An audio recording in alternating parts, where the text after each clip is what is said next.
Hello everyone. This video presentation is on my research report, an empirical study on unpunctuality of Bhutanese public servants. My name is Pema Tshoki and I graduated from RIM in 2019 with the postgraduate diploma in public administration. Right after, I was placed with the Ministry of Education as an assistant program officer. Being on time is a basic human value, yet many don't seem to possess this trait. Employee unpunctuality is a worldwide problem and Bhutan too faces this issue. This research report focuses on the time awareness of the Bhutanese civil servants by analyzing their tardiness in office. Therefore, the video showcases the trend of time culture and time mindset in the civil service. Moving on, the paper defines punctuality first and foremost. What is punctuality?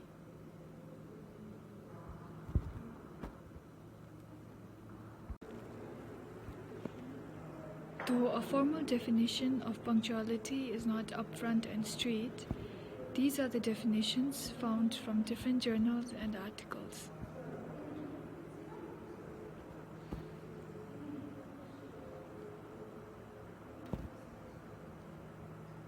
Combining the aforementioned meanings, the present study defines punctuality as one's quality or capability to strictly follow a timetable. Consequently, unpunctuality is understood as one's incapability to strictly follow a timetable. If I may show a brief history, the current work hour and off-day system was first started by Henry Ford. He implemented the 5 days a week, 8 hours a day work week with Saturdays and Sundays left for recreation and rest.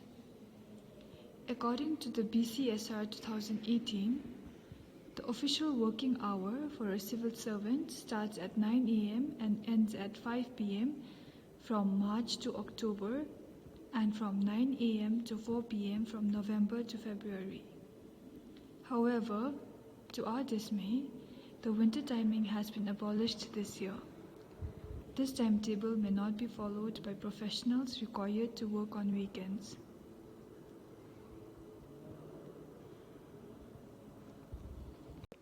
The maximum time given for lunch break is 30 minutes, which is from 1 p.m. to 1:30 p.m. Even so, most of the civil servants are under the impression that the lunch break is an hour long. The objectives of the study are to explore the factors causing Bhutanese public servants to be unpunctual, to identify the relationship between unpunctuality and various demographic variables, to analyze if a flexible working schedule should be implemented in government offices, and lastly, to provide possible solutions to government offices to encourage punctuality in Bhutanese public servants. Arriving on time to work can have a positive impact. Some of the effects are having a positive interpersonal relationship with colleagues, elevated job involvement, good mood throughout the day, meeting deadlines on time, and many more. These are some general causes of unpunctuality. Number 1, unreliable transport facilities. 2, traffic duration, especially to the officers residing in Thimphu and other crowded areas. 3, inherent Bhutanese complacent behavior. And number 4, having children at home. I had initially planned to collect data from the leave-in attendance system, which is known as LAS. It is an online application system which can be used only while connected to a government network or Wi-Fi. Since Ministry of Health was the pilot agency for this system, I processed official letters and emails to collect the data. Due to bureaucratic procedures and tardiness of us civil servants, I could not receive the desired data, I had planned to collect the same data from Tashigang Zongkak too, but I could only take it forward till an email. As CBS has a pool of researchers from different backgrounds and offices, I used the Google Form data, which was used for the researchers to log in their attendance. The graph you can see here shows the trend of unpunctuality in office. It is clearly stated in the line graph that the average timing of employees arriving to work fluctuates. The data of attendance was taken for 21 days excluding holidays. The average mean of the time of attendance was calculated daily using Microsoft Excel. The calculations tell us that the mean of the time of arrival to Sri Shankar was never before 9 a.m. but always after 10 a.m. According to the BCSR, this is considered unpunctual. However, as the officers have to perform their daily tasks on their laptops to submit a 5,000-word research report, does a researcher really need to follow the standard timing? The table here presents if the unpunctuality of employee is affected by their sex. Here, the dependent variable is gender of an official and the independent variable is the time of their login to the Google form. The average time of male arriving to work is 9:02 a.m., which can be considered fairly punctual, and the average mean time of females is 9:37 a.m. If we look at this table, the officers belonging in P5A position level usually come to work at 9:14 a.m., which is punctual. The officers belonging to the position level P4 arrive to workplace at around 8:34 a.m., which is highly punctual. The senior officials who are in the P3 and above levels usually arrive to work late, showcasing tardiness. They come into work at around 9:58 a.m., which is highly unpunctual. With this result, it can be concluded that the young and old age group are unpunctual, whereas the middle-aged group people are punctual comparatively. This can be related to workplace productivity and understood that the middle-aged employees who belong to the age group of 28 to 35 value their time and productivity.